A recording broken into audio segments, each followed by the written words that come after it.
चलिए ठीक है, ये अब आपके लिए फ्रेश ट्रेड। चलिए भाई, काम करते हैं। मार्केट उसी तरीके का है जिसमें आप थोड़ा ट्रेड्स आपको कमी मिल रही हैं, तो थोड़ा लॉन्ग टर्म की बात कर लेते हैं। हमारे साथ अब ज्योतिवर्धन जयपुरिया साहब जुड़ रहे हैं। ज्योतिवर्धन जयपुरिया साहब ऑफ कोर्स काफ़ी समय से मार्केट को ट्रैक कर रहे हैं, और अब इस समय उन्होंने अपनी खुद की कंपनी खोली है, और मार्केट में काफ़ी पैनी नज़र रहती है उनकी, काफ़ी मिड कैप स्मॉल कैप को लेकर काफ़ी अच्छा एक उनका एक नज़रिया रहता है। तो ज्योति जी, गुड मॉर्निंग। सबसे पहले तो ये बताइए कि इस समय आप मार्केट को कैसे देख रहे हैं, क्योंकि एक थोड़ी सी मैक्रो को लेकर वापस एक वरीज आ रही हैं। कल जो बुलाट साहब ने बोला, और एक थोड़ा सा मार्केट में एक रिस्क फैक्टर वापस आ रहा है कि जो रैली आई थी लास्ट इन्फ्लेशन के बाद, क्या वो कोई कहीं बहुत ज़्यादा तेज़ रैली तो नहीं हो गई थी? क्या मार्केट ने बहुत जल्दी तो अज्यूम नहीं कर लिया था कि पूरा इन्फ्लेशन का जो कंसर्न है वो खत्म हो चुका है? आपका क्या व्यू है? हाँ नो जी, गुड मॉर्निंग। तो यदि अपने पिछले एक महीना में देखे तो एक तरह से रिस्क ट्रेड चालू हो गया था पूरे वर्ल्ड में। लास्ट एक साल में अच्छे मार्केट्स जो अच्छे परफॉर्म किए थे वो ब्राजील, इंडोनेशिया, इंडिया थे। और ये तीनों मार्केट एकदम अंडर परफॉर्म किए लास्ट एक महीने में। पॉजिटिव रहे सब मार्केट, पर relative to global markets underperform किए, इमर्जिंग मार्केट को अंडर परफॉर्म किए, डेवलप मार्केट को अंडर परफॉर्म किए। तो इसका कारण वही था कि एक रिस्क ऑन ट्रेड चालू हो गया था कि अब शायद है ना, जो इन्फ्लेशन डेटा आया यूएस में, उसके बाद फेड एक तरह से है ना जल्दी से पॉज कर देगा।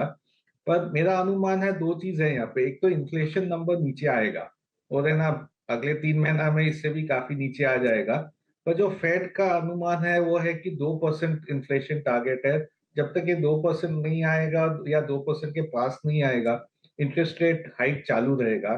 तो इसके लिए कल एक दो फेड स्पीकर्स ने बात किया था, उन लोग ने भी यही इशारा किया कि शायद है ना 75 बेसिस पॉइंट के बदले 50 बेसिस पॉइंट की हाइक चालू हो जाएगी, पर पॉज करने में काफी टाइम है।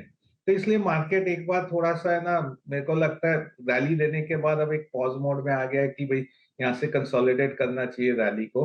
और पिछले एक साल से भारत देखे तो एक तरह से कंसोलिडेट ही हो रहा है, मार्केट मॉडल इज फ्लैट है एक साल में।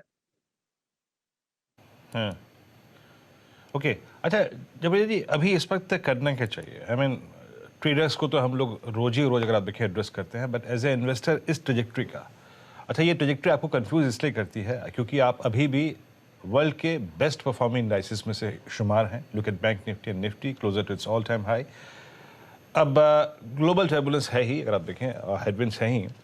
ऐसे में एक इन्वेस्टर को कैसे अप्रोच करना चाहिए? उसको लग रहा है कि कहीं हम ऑल टाइम हाई ट्रेजेक्ट्री में और बहुत जल्दी ना चले जाएं, या फिर यहाँ से एक सब्सटेंशियल डिप ना आ जाए, since we are I mean facing some headwinds.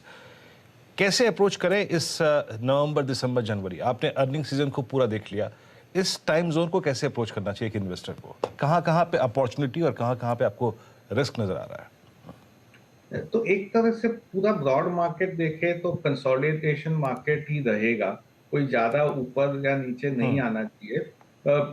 Positive side पे फेड के थोड़े ना इंटरेस्ट रेट धीरे धीरे कम हो जाएंगे।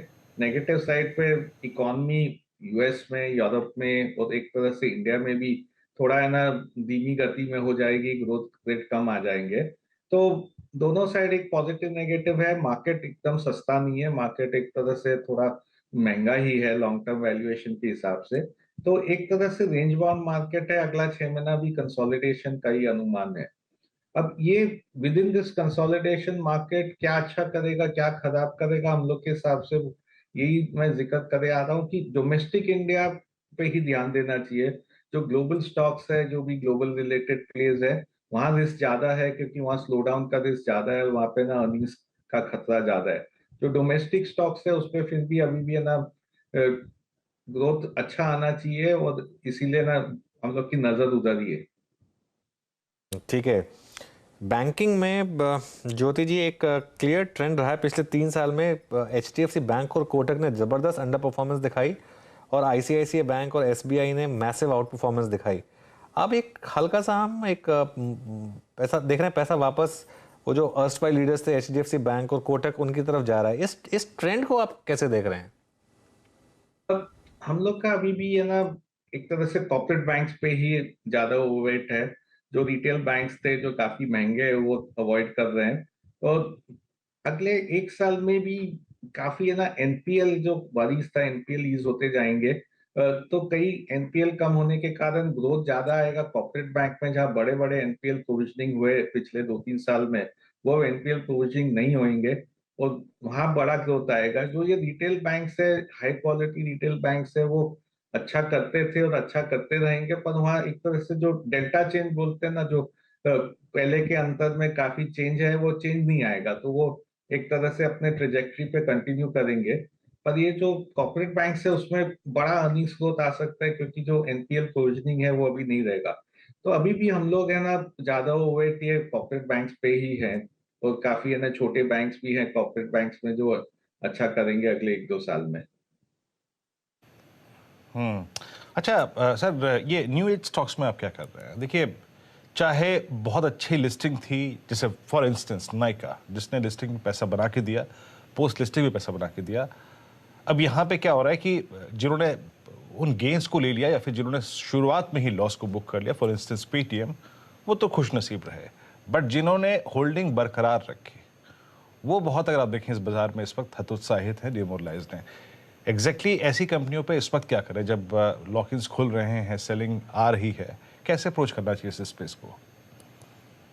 तो वीरेंद्र जी, हम लोग ने तो ये कोई भी न्यू एज लिया भी नहीं था, आईपीओ में भी नहीं लिया था उस टाइम पे, क्योंकि हम लोग का जो है ना एनालिसिस है उसमें रिस्क रिवॉर्ड काफी महत्व रखता है।